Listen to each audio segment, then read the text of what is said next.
Welcome back to Paws on the Play, Grizzly Sports, your home for all things Newport athletics. I'm Carter Brantner. And I'm Joelle Brantner. This week we're breaking down a statement win for the Grizzlies, a 42-0 shutout over Ritzville. The defense was downright dominant, holding Ritzville to just 19 yards, and the offense, efficient, explosive, and spreading the ball all over the field. We've got key stats, standout performances, and a full recap on how this team took control from the very first quarter. Let's dive in.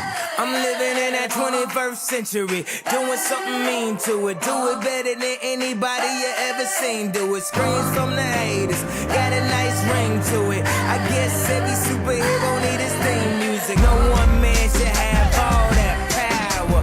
The clock's ticking, Hello everybody, welcome back to Paws on the Play, Grizzly Sports. I'm Carter Brantner. And I'm Joelle Brantner, and we're here with another Newport football recap, fresh off a huge win over Ritzville. And when we say huge, we mean it. Final score, 42-0. Grizzlies on top. This was one of those games where both sides of the ball just clicked. The defense was locked in from the first snap, and the offense just kept cashing in. Let's start with defense, because they were on another level.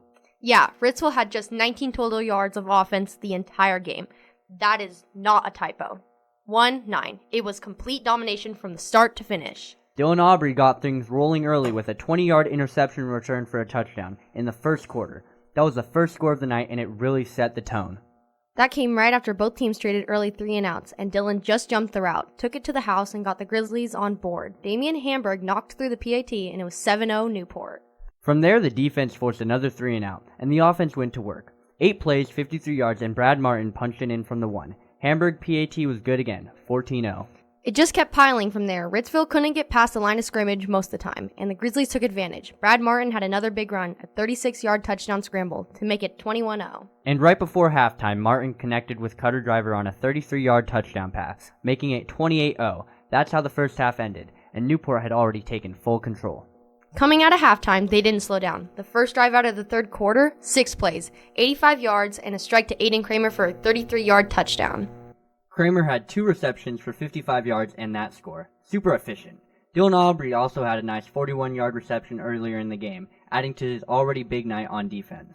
And to finish things off in the fourth, Preston Wazenski powered an 8-yard touchdown run to close out the scoring at 42-0. Damian Hamburg was a perfect 6-for-6 extra points, by the way. Let's run through some quick offensive stats because this was a complete effort.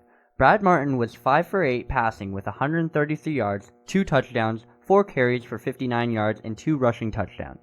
Cutter Driver had 14 carries for 84 yards and 2 catches for 37 yards with a touchdown. Aiden Kramer had 2 catches for 55 yards and a touchdown. Gavin Hunt Estrada had 10 carries for 54 yards. Jacob Reimers had 2 carries for 23 yards.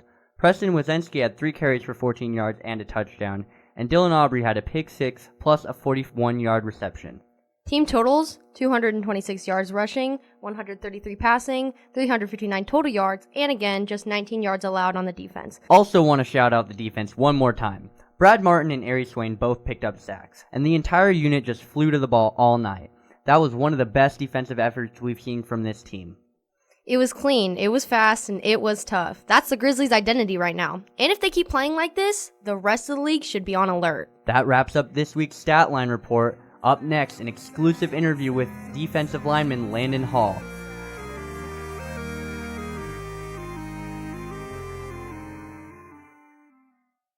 Hello everybody and welcome back to Paws on the Play Grizzly Sports. I'm your host Carter Brantner and joined with me tonight is Landon Hall. Hi, I'm Landon Hall. I'm a sophomore and starting defensive lineman for the Newport Grizzlies varsity team. Alrighty, let's get straight into the questions. Landon, how do you feel you did on Friday against Ritzville? I felt pretty good about myself. I had around 7 or 8 tackles and around 2 sacks and around, I think, 5 or 6 QB rushes, so I felt pretty good about myself. And was it easy to get through their O-line? Like, how hard was it to get to the quarterback? It was pretty challenging, you know. I was going against a senior, and he was pretty big, but, you know, I managed to find my way around him, and I could sack him a couple of times. What was the toughest game you've played this season? Not necessarily for the team, but for you personally. Like, what was the hardest matchup? The Ritzville game, you know, I struggled a lot to get around that lineman because he's just a senior and a lot bigger than me. But against, like, Priest River and Riverside, you know, I was able to get around everybody, but the Ritzville game was just a lot harder for me. So, Landon, how do you handle pressure when the spotlight is on you and the team? For the team, We just play football that we love and know, and we just work as a team. And for me, I think I just get into the zone while I'm on the defensive line. I just like to think about what my assignment is and just move on. And how do you get into your zone? What's the mental process of all that? I just shut my eyes for a second and think about what I need to do and get done, and then go out there and give it my all. And how has the team overall grown compared to last year? Well, last year our confidence wasn't there like completely to its full capacity, and we weren't getting into the gym as much as we needed to be. Were like the weekly workout sessions, like, were they different this year, or like was the team morale like just overall better?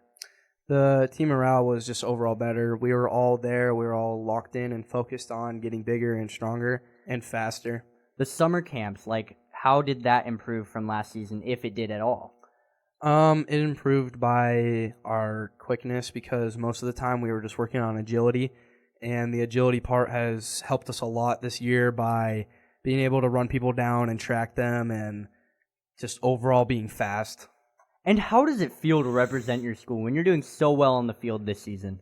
It feels pretty good to represent the school, especially when we're all clicking and doing our assignments. And when we click and do our assignments, we win. And so far, we're 3-0, and I have a feeling that it's going to be 4-0 here in a little bit. Coming into this Northwest Christian game, how confident are you to beat the Crusaders? Like, is it like a more type feeling, or is it like a yeah, we will beat them? It's like a yeah, we'll beat them. I'm pretty confident on our offense and defense. On our defense, we're pretty aggressive and confident in our playing style of how much we rush the QB and how many tackles we get. And how do you feel about your guys' offense? Are you guys are you confident with that? I know you guys just put up 42 against Ritzville, but are you confident going into the game against the Crusaders? Yeah, we're pretty confident about winning against Northwest Christian, because last year we were a lot smaller than we are this year, and Northwest Christian lost a lot of seniors, so we're pretty excited about that. Alrighty, thank you for coming on, Landon. Yeah, of course. Thanks for having me. Thank you everyone for listening to Paws on the Play, Grizzly Sports. Stay tuned for next week's episode. I'm your host, Carter Brander, signing off for this week.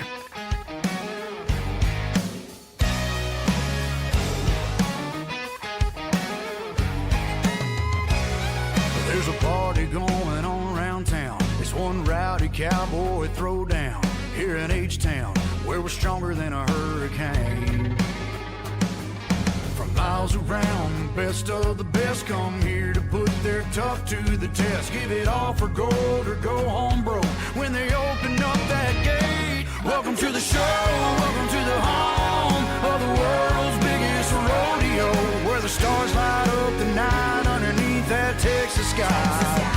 Welcome to the show, are you ready for a ride? Yeah, you better buckle up and hold on tight, where the Bayou City streets meet the country roads.